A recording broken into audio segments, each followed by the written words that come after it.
Recorded Books presents an unabridged recording of The Sunday Philosophy Club by Alexander McCall Smith, narrated by Davina Porter and directed by Kathleen Gormley. This book is copyrighted 2004 by Alexander McCall Smith. This recording is copyrighted 2004 by Recorded Books. Amateur sleuth Isabel Dalhousie is a philosopher who also uses her training to solve unusual mysteries. Isabel is editor of the Review of Applied Ethics, which addresses such questions as truth-telling in sexual relationships. And she also hosts the Sunday Philosophy Club at her house in Edinburgh. But behind the city's Georgian facades, its moral compasses are spinning with greed, dishonesty, and murderous intent. An instinct tells Isabel that the young man who tumbled to his death in front of her eyes at a concert in the Usher Hall didn't fall. He was pushed. And now, the Sunday Philosophy Club.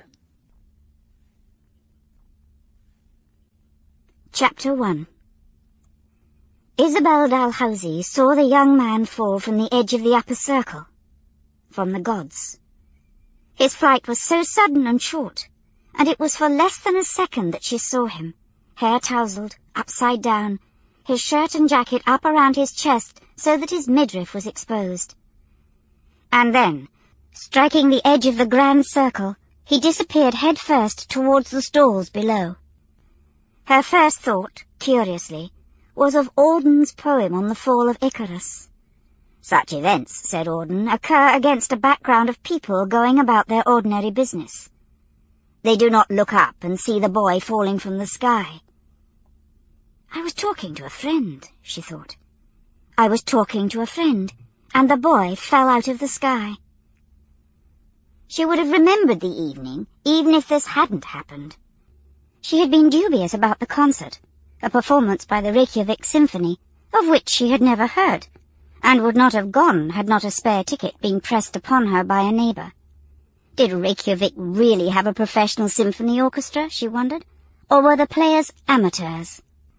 Of course, even if they were, if they had come as far as Edinburgh to give a late spring concert, then they deserved an audience.